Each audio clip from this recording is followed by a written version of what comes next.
All right, so Kell Brook defeats Sergey Rabchenko on a second round knockout. Rabchenko was selected by Brook and by Hearn for his first comeback fight and his first official step up to 154 pounds based on how Kell Brook performed against Rabchenko in sparring, because he brought Rabchenko in as a sparring partner in the past to help him prepare for some of his previous fights. I think his world title fights at welterweight. So he knew Rabchenko pretty well. He knew what he could do and maybe couldn't do. And based upon that, he decided to have him as an opponent. Eddie Hearn was talking it up as if Rabchenko was extremely dangerous and all this kind of business. But again, he was a known quantity.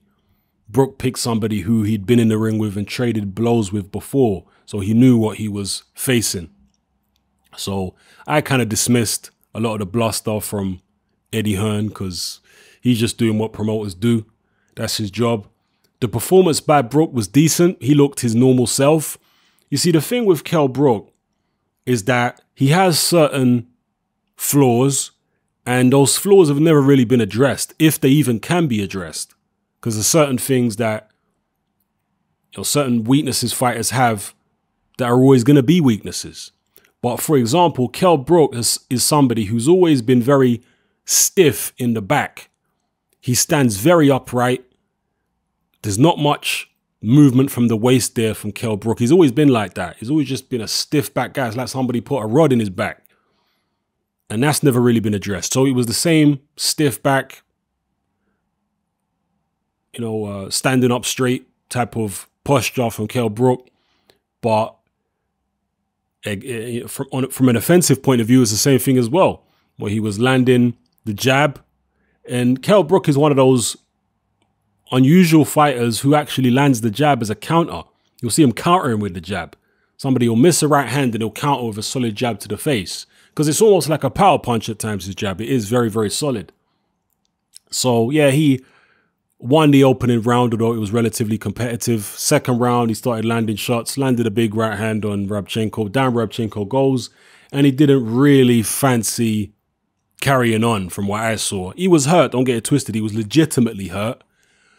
But he was thinking about whether it was a good idea to get up or not. Or maybe he was thinking about timing the count. I don't know. But either way, it was over before it started, this fight. And Kell Brook gets back to winning ways. And he needed, don't get it twisted here. And let me not come across as though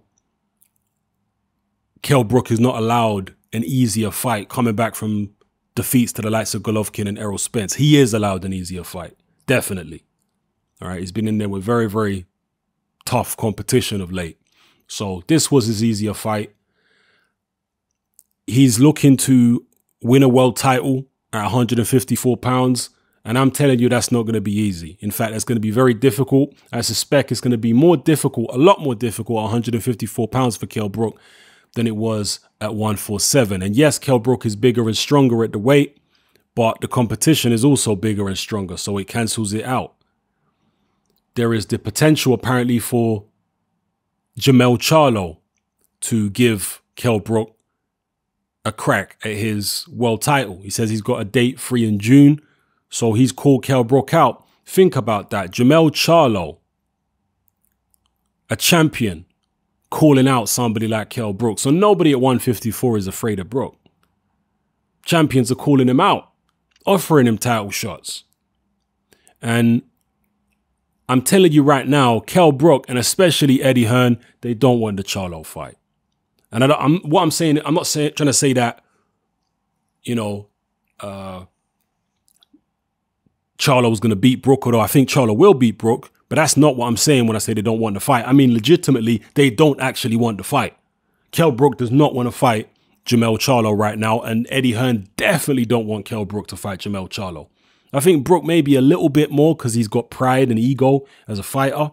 So he might slightly want to fight Jermell Charlo. But Eddie Hearn at all does not want Brook to fight Jermell Charlo in June. Hell no. He sees that as Errol Spence all over again. Errol Spence has said that if Kell Brook wins a world title at 154, that he'll be willing to step up to 154 and fight Kell Brook again. That kind of sounds like bullying. But, you know, it is what it is. So a decent performance by Kell Brook, back to winning ways against the kind of opponent that he should be beating. Did his thing. But when you're talking about the top level guys at 154, people like Charlo, I'll be very surprised if Kell Brook takes the Charlo fight. Maybe you'll prove me wrong, but if he takes it in his next fight in June, I'll be surprised. I'm not saying Kell Brook might not fight Charlo in the future. Maybe 2-3 fights down the line. Yeah, he might fight him then, but I'm talking about in his next fight, I'll be very surprised if Kell Brook takes Jermell Charlo's offer of a world title fight in June. I'll be very surprised by that. I do not think Eddie Hearn has that in his plans for Kell Brook in the short term. I think he's very worried about it. I've seen Eddie Hearn asked about Brook fighting Charlo, and he's trying to dodge the question and not really be committal on that particular fight. So, yeah, let me know what you think in the comments. And, you know, what did you think of Brook's performance? How do you see him doing against the top guys at 154? Let me know how you feel. I'm out.